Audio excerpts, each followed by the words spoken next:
पाळधी येथे आयोजित साईंच्या भजनामध्ये भाविकांनी धरला ठेका। ब्रह्मोत्सव या कार्यक्रमात रोहित राऊत जुईली जोगळेकर यांनी सादर केले साई भजन। जळगाव जिल्ह्यातील पाळधी या गावात असलेले साईबाबांच्या मंदिराच्या 23व्या वर्धापन दिनानिमित्त आयोजित कार्यक्रमांमध्ये रोहित राऊत व जुईली जोगळेकर यांच्या साई भजनाचा कार्यक्रम झाला। यामध्ये भाविकांनी मंत्रमुग्ध होऊन ठेका धरला असून 26 रोजी साईबाबांचा महाअभिषेक विश्वशांतीसाठी महायज्ञ आणि महाप्रसादाद्वारे या उत्सवाची सांगता होणार आहे।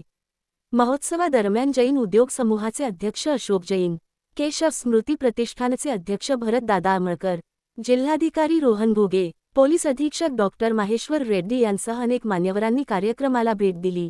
ब्रह्मोत्सव हा कार्यक्रम सुरळीत पार पडावा यासाठी ज्या पदाधिकाऱ्यांनी काम केले त्यांचे देखील यावेळी साई सेवा समितीतर्फे सन्मान करण्यात आले।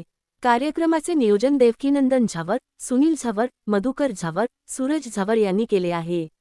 ब्रह्म उत्सव या कार्यक्रमात भाविक मोठ्या संख्येने उपस्थित होते। Spot news Maharashtra Jalgaon.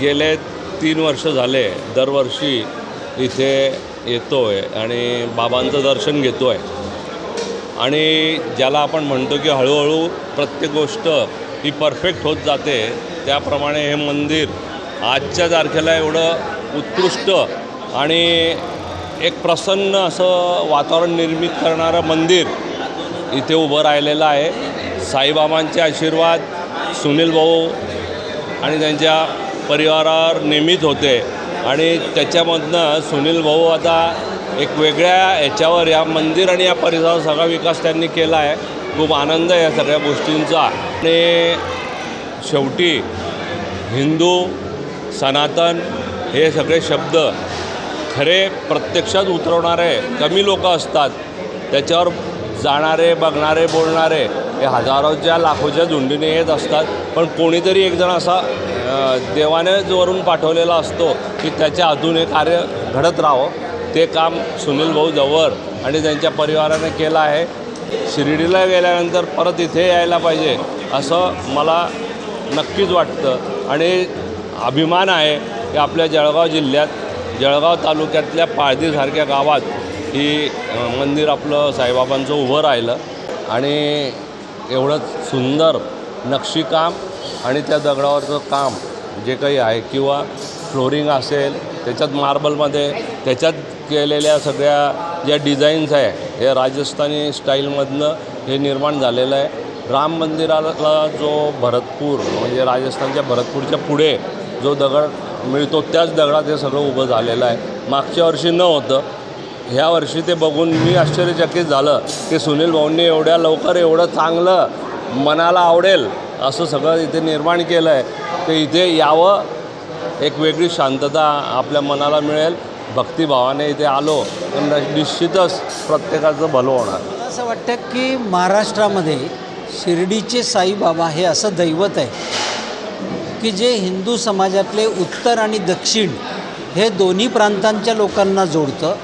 त्याचबरोबर एका अर्थाने सेक्युलर हिंदू आणि मुस्लिम दोन्हीही लोक याच्या दर्शनाला जशी शिर्डीला जातात, पाळधीला येतात।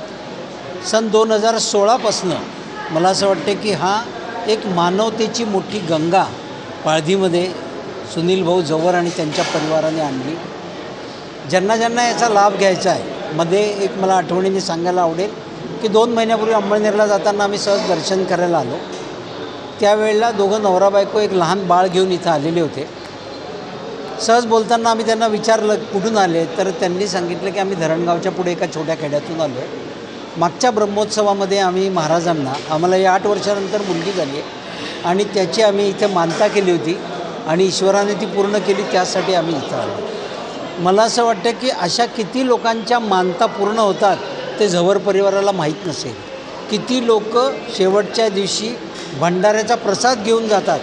50-60 हजार ही तर संख्या असेल, पण हे लोकांना काही घरी जेवायला मिळत नाही म्हणून इथं येतात. त्या लोक प्रसादाच्या भावनेने या ठिकाणी येतात. मला असं वाटतं ही श्रद्धा वाढवण्याचं काम, कुटुंब व्यवस्था टिकवण्याचं काम, समाजात एक धार्मिकता वाढवण्याचं काम, अडीअडचणीला लोकांना ईश्वराला शरण जाण्याचं काम सुनील भाऊंच्या हातनं होतं आहे. संकट, चांगला काळ सगळेच जण पाहतात, सुनील भाऊंनी पण पाहिला, पण साईबाबा त्यांच्या पाठीशी घट्ट उभा आहे, समाजाच्या पाठीशी घट्ट उभा आहे. जो जो इथं येऊन सरेंडर होतो त्या सगळ्यांना साईबाबा श्रद्धा, सबुरी, विश्वास हा मंत्र देत असतात. मला असं वाटतं की समाजाची सात्विकता टिकवून ठेवण्याचं, वाढवण्याचं काम झवर परिवाराच्या हातनं हे जे होतं आहे, ही सुद्धा एक ईश्वराची त्यांच्यावर कृपा आहे आणि त्यांच्या हातनं ते असंच होत राहावं. गायी जशा भाकड आहेत आणि तरी आम्ही सांभाळतो, समाजामध्ये मानवता पण अशी भाकड खूप असते. म्हातारी माणसं झाली की ज्यांनी उत्तम काम केलं आहे त्यांना मुलं सांभाळत नाही, म्हाताऱ्या बायकांना सांभाळत नाही, अंध अपंग लोकांनासुद्धा समाज सांभाळत नाही. सुनील भाऊ गायींना सांभाळून एक मेसेज देत आहेत की आम्ही भाकड गायी सांभाळतो, तसेच समाजात नंतर काम न करू शकणारे परावलंबी, अंध, अपंग, मतिमंद, गतिमंद, वृद्ध या सगळ्यांना देखील एका अर्थाने ते भाकड असले तरी आम्ही सांभाळले पाहिजेत. अशा पद्धतीचा मेसेज या भाकड गायींच्या सांभाळण्यातून समाजाला जातो आहे. अशा पद्धतीने मी याच्याकडे बघतो. गांधी तीर्थ, निसर्गाच्या सानिध्यात महात्मा गांधींच्या जीवनावरील जगातील पहिले मल्टीमीडिया म्युझियम. आजच भेट द्या. गांधी तीर्थ, जैन हिल्स, जळगाव. अधिक माहितीसाठी www.gandhifoundation.net वर विजिट करा.